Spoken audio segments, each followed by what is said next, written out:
This is the Aftermarket Radio Network.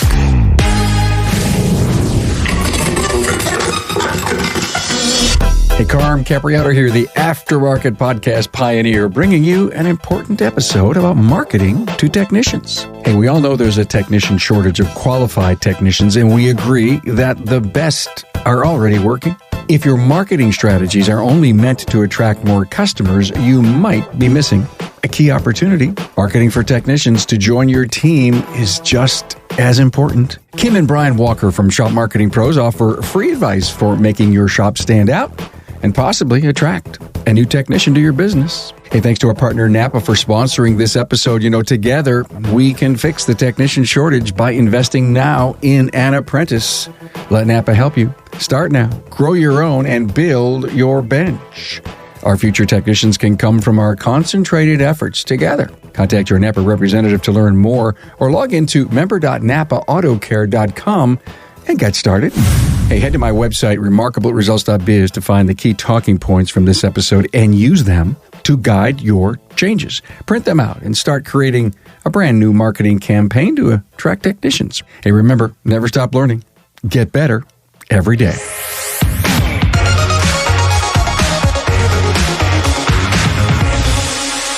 Hey, a warm welcome to my really good friends, Kim Walker and Brian Walker, both from Shop Marketing Pros. Hi, guys. Hey, Carl. We've had a great relationship over the last couple of years, coming on the show and doing some marketing stuff together. And of course, we're in a coaching association together. So it's been so much fun to get to know both of you guys. A great company, Shop Marketing Pros. I guess anyone, if you're tired of working with a big transactional agency who treats you just like another repair shop, Kim and Brian are the people to talk to. They're only, as they say, a real phone call away. Find them on the web at shopmarketingpros.com. We're going to talk about something that I think is so important. I'm on the apprentice kick. Any chance I get, I bring up the soapbox and I talk about apprenticing and how do we solve the future of building a strong bench our way. Apprenticing. Somebody just sent me an email today, guys.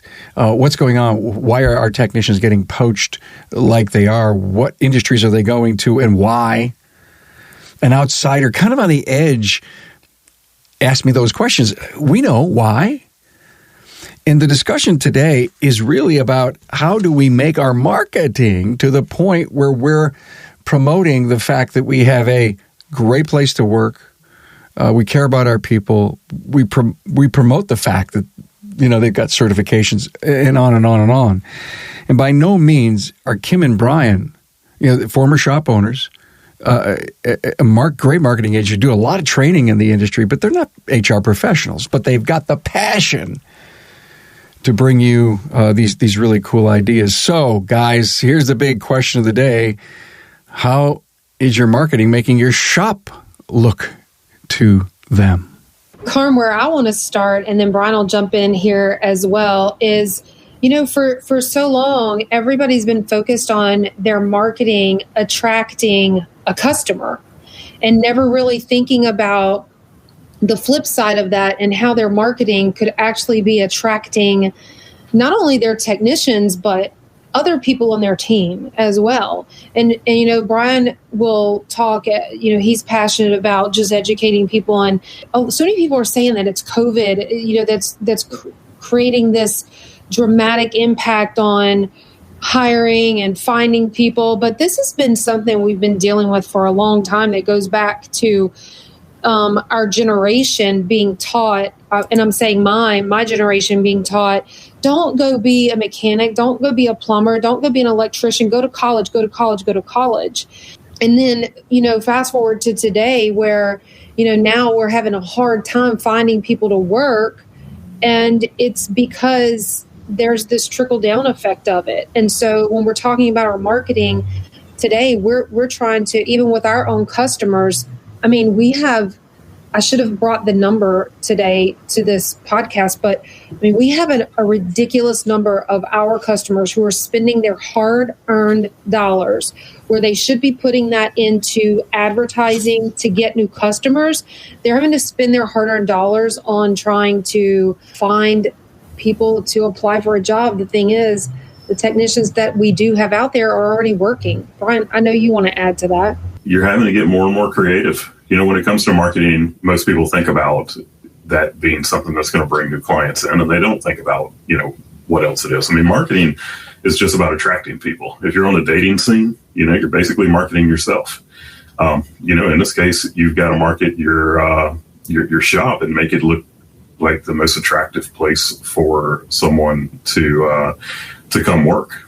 One of the most difficult things about it, when we had our shop, the last year that we had our shop was 2008. Finding technicians at that time was difficult. And it can be even more difficult depending on the geographic area that you're in. We're down here in Southeast Louisiana, and oil and gas is huge here. If you can work on a car, then you can be a millwright in one of these plants and, make $75 an hour with $100 a day per diem. So, shops in areas like this are really having a tough time finding techs, and have for years. It's not a new thing here, but there are still people out there that their passion is working on cars. They want to be a professional automotive technician. So they're out there, but most of the good ones are already at a shop. So you have to get really creative when it comes to marketing for technicians. So can I go up on my soapbox one more time, everyone? One of the ways I think we solve this problem of being attractive and being able to have the right pay plan, and again, we're not HR specialists, but we're passionate about our industry. And what I do here on the podcast is to take all these ideas and insights and success stories and get them put out there so people listen and say, well, Bob is doing this and Charlie's doing this, and he turned his business around. Part of the problems is profitability, the pay, the benefits, the environment, the time off, the PTO, all that stuff. It's a package. We're fighting that from many other industries. Diesel, Department of Transportation's, like you said, big industry, fleets, and it is attractive for other reasons, but those places do not necessarily have the right environment, and they have the right team and have the right culture, but they may have more money. And if we're going to get the kind of money to pay for the talent that we need and the continual training, I call this a white lab coat industry today. This is what I just recently said on a couple of shows, and no one can or should dispute that. And if that mentality is brought into our business, then we're going to start to figure out how to do all these things so it gets easier.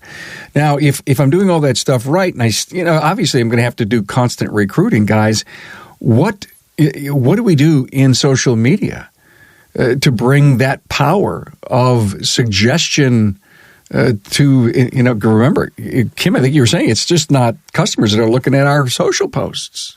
Yeah, and I don't think that necessarily every technician's not following every other shop down the street on social media, but when their friends are following it and their friends like a post or their friends comment on that other shop's post, there's a way for those posts by the other shop to show up in that technician's feed. So they're certainly going to be able to be reached, even though they're not. They may be sitting on their sofa at night, relaxing after a long day's work, and they're just scrolling through Facebook, and something shows up in their feed from the shop down the street that they haven't even liked it, but they see it because one of their friends engaged with that page.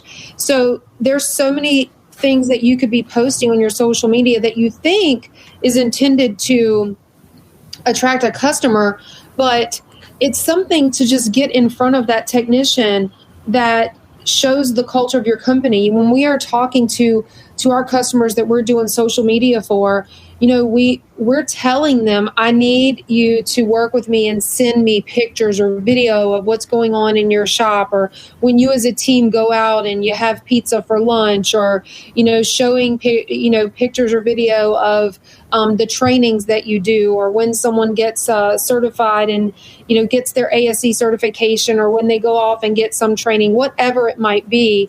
all of those types of things come in front of the technician that says, it looks like a cool place to work. Like, I like the culture that they have going on there. I like what I see.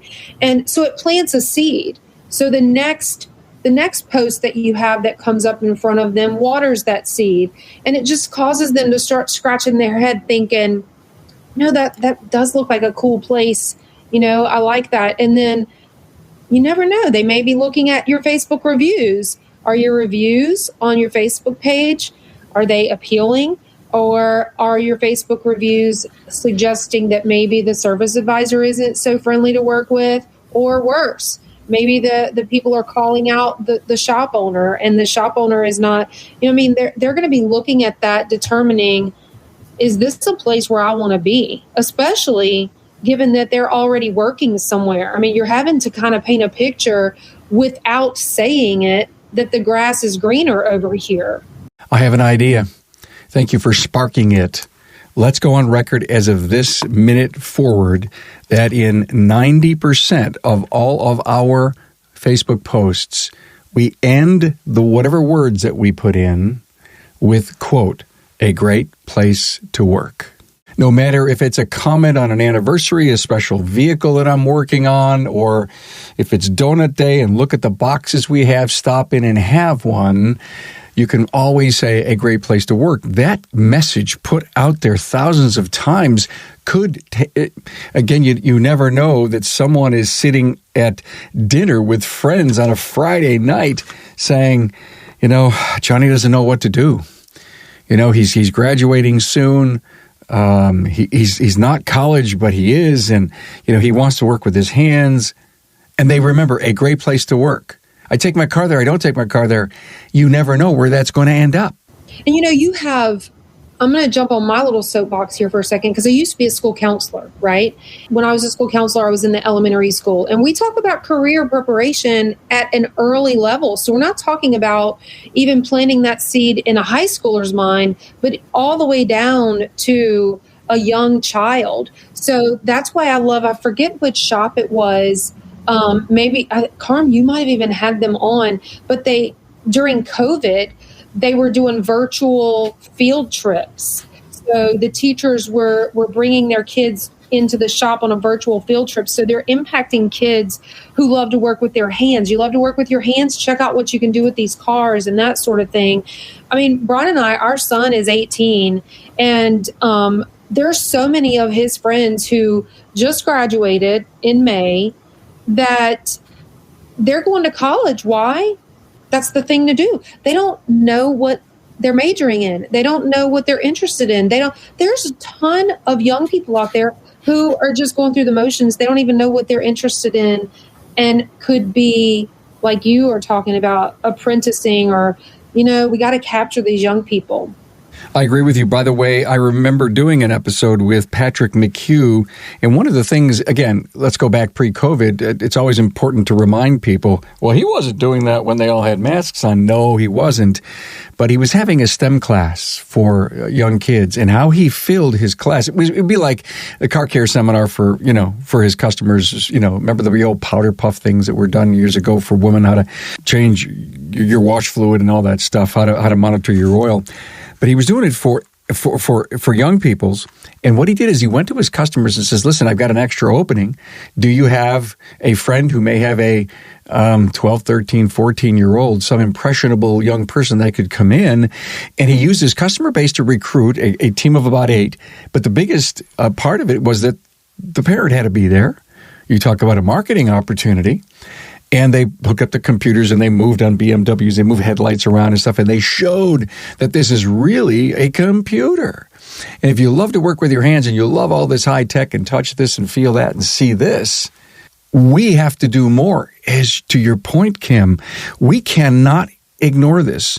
We have to speak to counselors. We have to speak to superintendents. And we can't wait for that to get that FaceTime and then maybe have a small, short little presentation. We've got to reach out within our own market, within our own customer base, with the people that we touch. That goes over into your marketing, because you're taking pictures and you're sharing the things that you're doing. I know here in our community, Brian, was it called Touch a Truck, I think, like the firemen and like there was this big community event where they would bring out all the big trucks and they would recruit all the like preschools and that sort of thing. And they'd come out. Shops could do touch a tool, right? Touch the tools, or, come out and see what tools you get to work with and that sort of thing. I mean, there's really a lot of different things that our shops could be doing. And again, you use your marketing to showcase all the things that you're doing. And again, that puts you in front of technicians not only are you kind of molding the young people, but it also puts you in front of technicians that currently are working to cause them to say, I really like what they're doing over there. Hey, is your shop slammed with work right now? Well, find out why you need to take the time and show it on social media. Hi, Carm here, and I want to talk to you about the NAPA Auto Care Center program for health insurance. We've all heard the reports about the rising cost of health insurance, but you'll be happy to know I'm here with really good news. The NAPA Insurance Center is now offering the NAPA National Health Program, and it's saving NAPA Auto Care Centers and their employees money, lots of money. In fact, in the first 90 days following the launch of the program, NAPA stores and auto care centers and their employees saved over $2.7 million. That's all thanks to the NAPA Insurance Center's partnership with United Healthcare. It gives auto care centers access to the national large group rates on medical insurance with premiums discounted up to 30%. Now, these rates are based on the collective purchasing potential of 22,500 NAPA locations, including both NAPA Auto Parts stores and NAPA Auto Care Centers. And listen to this. The news just keeps getting better. You can choose from 4 excellent United Healthcare medical plans with varying levels of coverage and deductibles to meet a range of needs. All plans are PPOs, preferred provider organizations, with comprehensive coverage. Because of the NAPA Insurance Center's partnership with AFLAC, you can have access to supplemental insurance benefits, including disability, accident, hospital, and more, all at a NAPA-only discount, up to 35%. The NAPA Benefits Center can help you with other group benefits too, including group life insurance, retirement, HSAs, and more. NAPA's National Health Benefit Program is just one of the many reasons to become part of the NAPA Auto Care family, the largest network of independent automotive repair shops in the country. Talk to your servicing NAPA store. For more detailed information about the NAPA National Health Program, visit the NAPA Benefits Center at www.napabenefitscenter.com or call the NAPA Benefits Center at 844-627-2123. In keeping with our theme here on the podcast, listen to learn just one thing. And I take wonderful notes while we're talking to get me as much into this interview as I can. And I wrote down these 2 words, make noise. And in marketing on social media, you can make noise, even though it's a picture and some words. Picture's worth 1,000 noisemakers, yes? For video. Yeah. So, and then the other thing is, we were talking just before we turned the mics on, I think, or I can't remember, was it to be edgy? And who says you can't take this really cool picture of this real angle of this BMW and 4 or 5 young people with their heads under the roof and then put that thing out? People are going to stop by because it's an edgy picture with a real interesting and maybe edgy topic. STEM for students, automotive STEM for students. And we teach it here. Are you kidding me? People say, what's that all about? And who's going to see it? Because the topic is about how do we continue to promote the great place that we have to our future technicians, people who want to come here.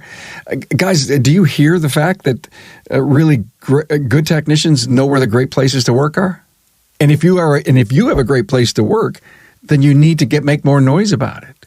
Create a buzz.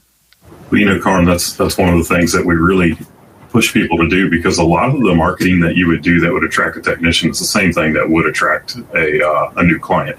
We tell people all the time, when you invest in new equipment, to share that. What do techs want? They want shops that have up-to-date tools, the tools that allow them to be quick, to be profitable, to beat the clock when they're working on flat rate. When you have a beautiful, clean shop, You've got the epoxy flooring or the tile floor or whatever. One of the clients that we work with, there's a place for everything. Every piece of equipment, it's painted out on the floor that, like, this is a spot where that particular piece of equipment goes. Air condition.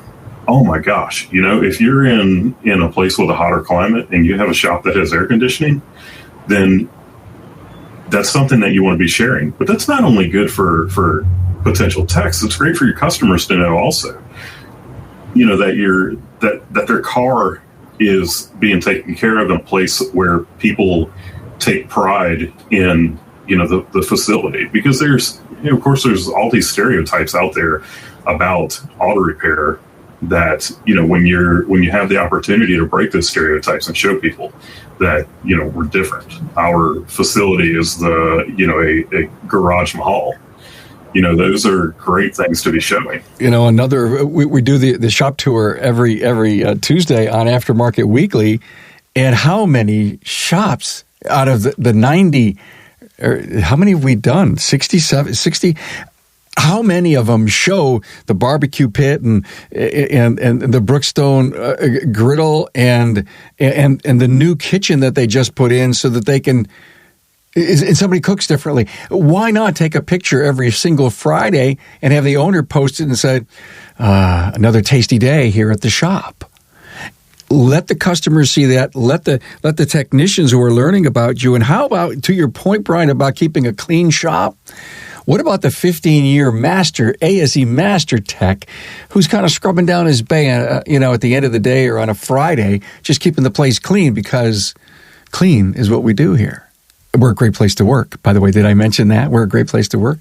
Kim, it's wonderful to bring something that is right at the end of our nose, something so logical, and being able to say that every time I post this, that I'm going for a customer. I'm sharing. I'm convincing. I'm marketing. I'm sure I'm telling a story about my company.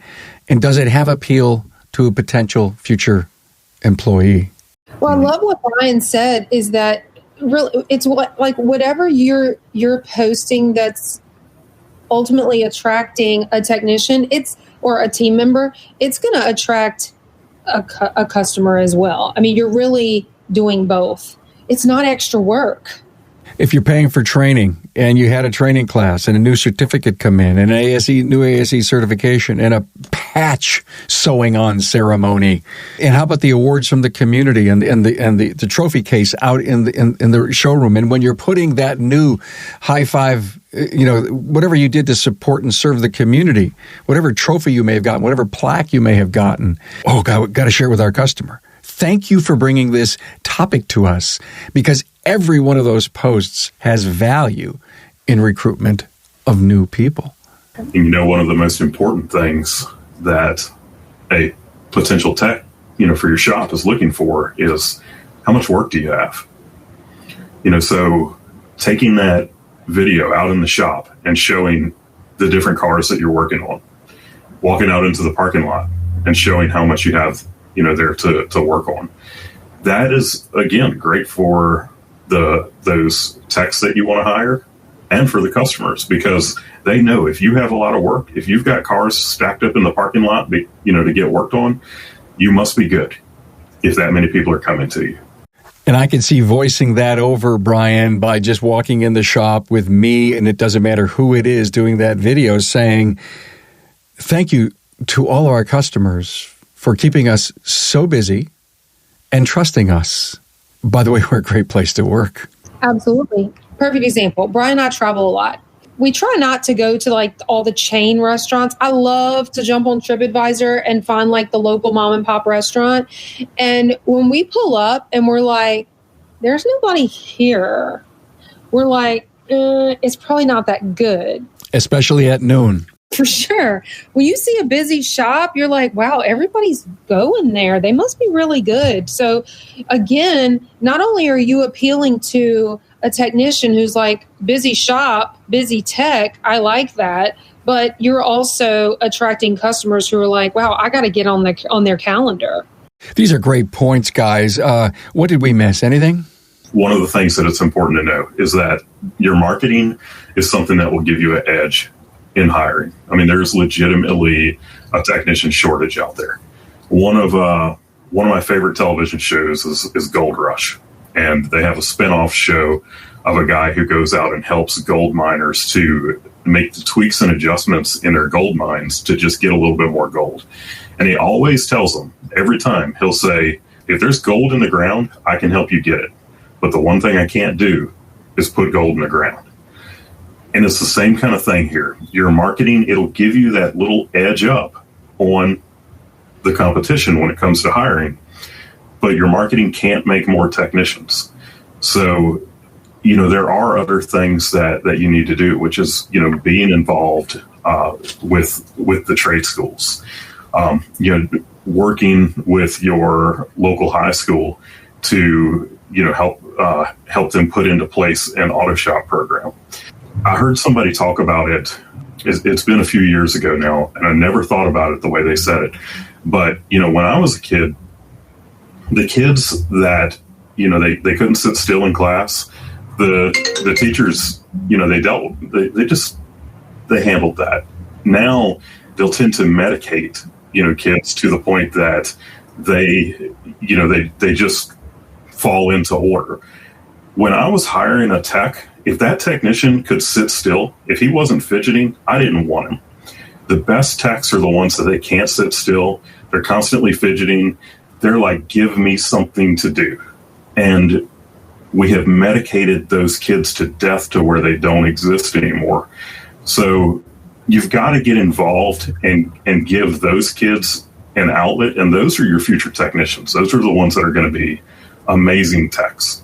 Let me add one thing to that as a past school counselor, because I'm remembering, school counselors, when they're advising kids on careers and they're trying to help them and that sort of thing, okay, there's all kinds of strategies and techniques. I don't want a school counselor to watch this and be like, what is she talking about? We do know what to do. But, we're kind of trained, gear them to college. And also, unfortunately, a lot of schools and school systems get money based on how many of their kids are graduating high school and going to college, right? So a lot of times their funding is tied to that. So that's a big deal as well. But not only are you now kind of bridging the gap, that's kind of an educational term that, when you're talking to a school counselor, you want to help them bridge the gap. But with these underachieving kids that like Brian's talking about, but also they need to know that mechanics can make a lot of money. Like they don't realize that. When I was growing up, if you were a mechanic, people thought you weren't making any money. These kids need to know you can get out. Brian was making six figures when he was 23 years old. I mean, it is possible. So, we really need to reevaluate how we're getting the message out and what we're saying and, inviting. If you're in whatever community you're in, you know what? Right now, I mean, how do you eat an elephant? One bite at a time. So instead of maybe looking at how do we impact the whole industry, we need to look at how do you impact your community. Reach out to your high school school counselor and say, hey, I would love for you to come take a tour of my shop. And you start there and you talk to your school counselor, have her or him come by and say, let me just answer some of your questions so that you can now advise some of those students at your school who might be the fidgeters, who might be the ones who are saying, I don't want to go to college and I'm lost. I don't know what I want to do. They might be perfect for this industry. And did you know, by the way, that they could make six figures, that they could make this much, that they could make this, and we offer benefits and we offer retirement. And, it's just educating them. They don't know. And they're thinking they have to push people to college when they don't. I'm the parent. Well, Kim, thanks for letting me know that. That's really good. But, I know where I take my shop, and I know they don't pay no six figures to their people. That should not shut you up. So then my question is, I wonder why not? And if you're one of those shop owners who says, I cannot hire that guy who wants to make $20,000 more than my highest paid guy, so I can't do that. Well, now every every one of those decisions continues to put a nail in the coffin because you haven't been able to figure out. In fact, maybe the right thing to do is to find someone else who could replace the person who's making $20,000. Yes, and now hire 2 higher-priced technicians, pay them well, because guess what? The productivity, the work should be there, the hours should be there, and, let's see, I don't even pay myself that much. Now we have a serious problem. We have to talk about that. And this goes back to this whole, we need marketing support, we need coaching support. Well, I can't afford not to have coaching. How many people have I talked to on this show in 6 years, 1,000+ episodes that tell me it was the best thing I ever did? I cannot not afford not to hire a business coach. I turned my business around, my life around, my everything around. And those are these steps toward paying that kind of wage today. So if you want to be a player in your market and you want to have great people working for you at all times, long-term, highly compensated, smart, high-cultured people in a high-cultured business lives, I mean, we always have the answers here. And thank you for helping me, put a bow around them, guys, because you tied marketing into, running a great place. And I can't imagine there's people making $100,000 a year. Well, you know what? We've done shows on that. We've done shows. It's $100,000 maybe in not cash compensation, but in total benefits. Who would argue with that after the commitment that they've made from their young life to work with their hands and to learn everything they possibly can? Seminars and clinics and all the training and the leadership that it takes to jump in each and every day to the grind and love what you're doing. And this is one of the most wonderful industries in the world, but we aren't making it professional enough to go along with one of the greatest industries in the world. We're essential. What more do you need? Oh, Kim, by the way, you were mentioning earlier, we've done shows on the proof of concept, which means all the great things that the great shops were doing pre-COVID when it hit. Everyone took that 2-month hit, and then for them, it turned around. For very much of the marginal players, they closed their shadows of themselves. They're looking to be sold because they put everything together, everything that the whole world, the top 20% of the shops preach this. They come on this show and preach this. Why wouldn't the next group who is living in the world of fear and ego not grabbing onto this? So I know we kind of went off track a little bit, but frankly, guys, if you think about it, if we're going to use social media to promote and grow customer base, why aren't we doing it for technicians? I thank you for this subject. We've never really put a bow on it, Kim, but it takes you to figure it out for me. I so appreciate both of you being here. And last call. Any final words, guys? We were heavy on social media, talking about social media, but there's, you can do this in all of your marketing. You can do this in your social. You can do it in your email. You can put it on your website. If you don't have a careers page on your website that really talks about all the advantages of working for you, that's one of the first places to start, is to do that. You can do this in the videos that you're putting on YouTube. Every piece of your marketing can include this. Implementing something as simple as great place to work, even, like when you're doing a video, end it with, by the way, we're a great place to work, and like Brian said, the careers page, doing things differently, not just having a plain old traditional careers page where they go and it's like, click here to apply. But, on our careers page, we have our core values. We have, Brian's saying, like, all the things about why to be there. Let me just make another recommendation to our listener. Let's get the words "a great place to work" in a logo designed on every page, no matter what page it is. And if somebody clicked on that, it took you to your career page. So you have a link to the career page on every other page, including the bottom of the home page. I've seen it on sites. I've seen people, constantly mention the fact that we are a great place to work. To me, that's a big, juicy takeaway from this episode. And you had to wait till the very end to get it. How cool is that? Kim and Brian Walker, Shop Marketing Pros. Thanks for being here, guys. Thank you. Thanks for being on board to listen and learn from the premier automotive aftermarket podcast. Until next time.